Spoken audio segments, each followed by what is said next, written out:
Hello and welcome to Cinemastrophe. I'm Perignon, saving you from getting ripped off. And welcome once again to Giant Robot Month.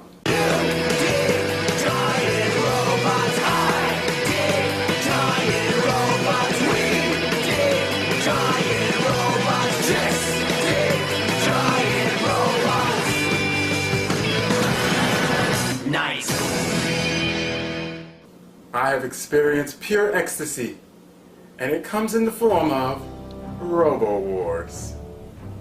Without giving too much away, Robot Wars is a 1993 Charles Band post-apocalyptic film set around a giant battle robot. For those of you who don't know who Charles Band is, think of him as the flip side of Roger Corman, only not as famous. And for those of you who don't know who Roger Corman is, I can't help you. And oh, is it gloriously bad! So I suggest you put on a fresh diaper. You're gonna need it. No, seriously, that should start to stink.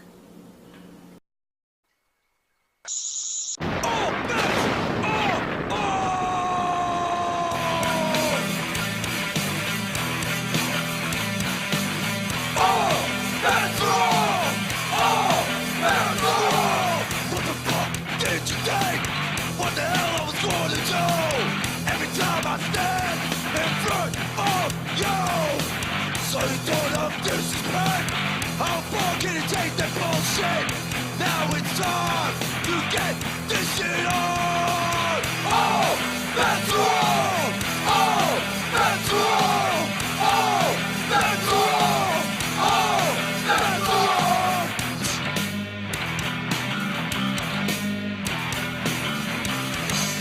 All bets are off. All bets are off. Bang!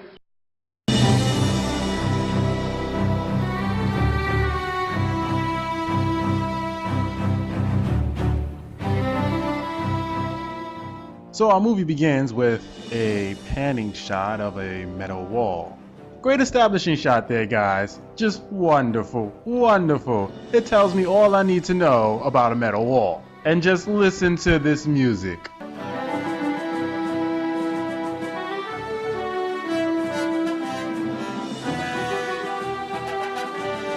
This is the epitome of 80s sci-fi music.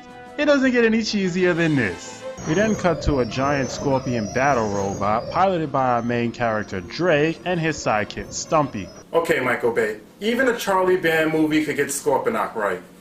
You should be ashamed of yourself. I mean, if I hadn't already blew up your head. But I did, so... You know, I thought I'd get an angry mob chasing me after that. Or at least a ticket.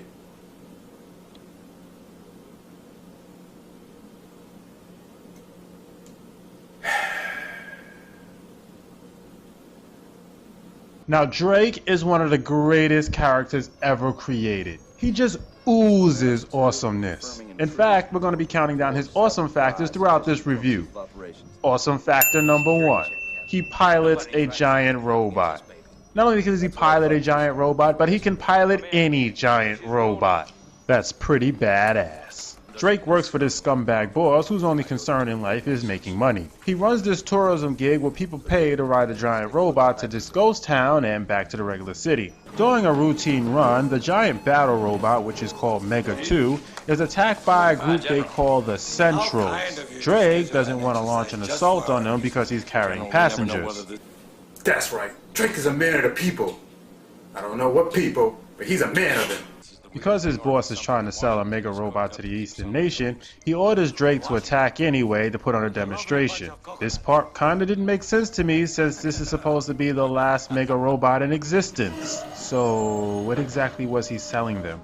There's a Dr. Linda on Mega 2 at the time, and during the battle she drops her specimens, breaking them on the floor.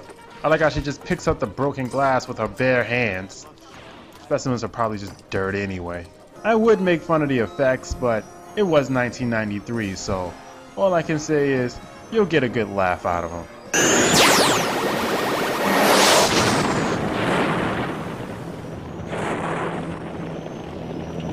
After making it back to the city safely, Drake sees Linda, and here comes awesome factor number 2, his mullet.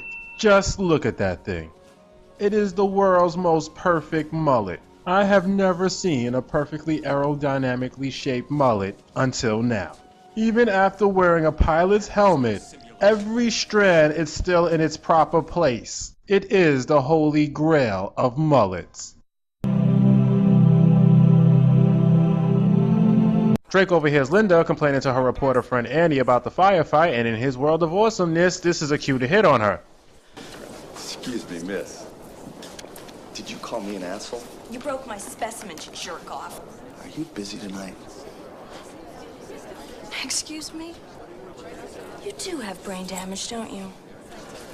And you have a great set of lips. And you've got a lot of nerve, jeopardizing people's lives for your own amusement. I think you need to be, spanked. And I think you need an ice pack. Sing! At this point, I guess I better explain what's going on and the basic premise.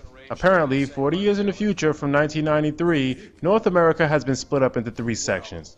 The North, the Central, and the South. Anyone overseas is considered Easterners. This was all caused by toxic pollution and a war fought using the Mega Robots. At the end of the war, all the Mega Robots were disassembled except for this one Mega 2. At least that's the story I'm going with. The movie really doesn't explain it very well. The director was kind of a dick that way. Linda is trying to convince Annie to take her up on the scoop of the century that the ghost town that everyone's been visiting is a fake town created to hide something, while Drake brings his boss some wreckage he got from the tank he blew up. This proves that the Centros are firing on us with weapons made by the Eastern Alliance.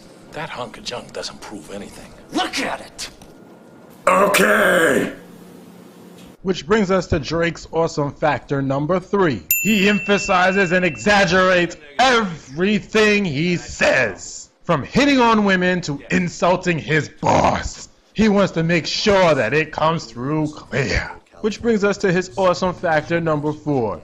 His strange yet iconic one-liners. You must have grown up in old California with too much sun. Let me ask you a question. Was your daddy rich and your mama good looking? You're cruising for a court-martial. Oh yeah. I have no idea what that means, but it sounded like he got him good. So after having it out with his boss when he's put on vacation, he's so awesome he can't get fired. He goes to a demonstration held by General Wali from the Eastern Alliance, the guy that this boss is trying to sell the non-existing Mega Robot to. How's your face? I'll live. Oh, come on, dude. You could have at least tried to sell that. I've seen amateur wrestling that was more convincing. Then, for no real reason given to the audience, Wally gets this sinister look and challenges Drake to a fight. At first, Drake is all like, fuck no, man, I'm too good for that shit. But then Wally insists, what brings us to Drake's awesome factor number 6. The ability to humiliate high-ranking diplomats without any repercussions. Leave me again, Captain Drake. Yeah. We'll do tea. Sing! Don't worry, folks. I'm just as lost as you are. I have no idea what day this is. All I know is Annie and Linda are on their way to the ghost town, while Drake and Stumpy are out in the desert fighting Centros. While on their way to the ghost town, the girls start talking about Drake. Do you really think he's alright? Who? Drake.